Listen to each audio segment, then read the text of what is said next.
Здравейте, аз съм Георги Вълчев и съм кандидат за представител в Европейския парламент от листата на АБВ – Алтернатива за българско възраждане.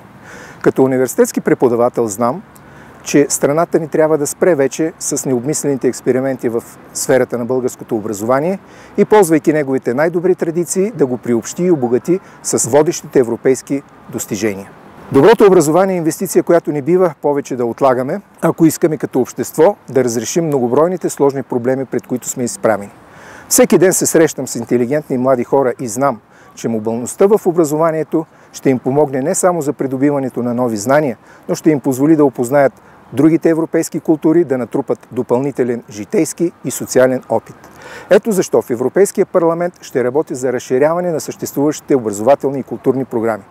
Те са най-прекия път за преодоляване на съществуващото недоверие в отделните държави и засилване процесите на същинската европейска интеграция.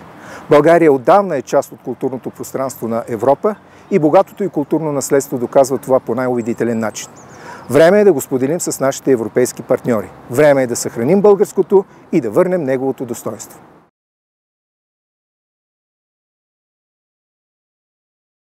Купуването и продаването на гласове е престъпление.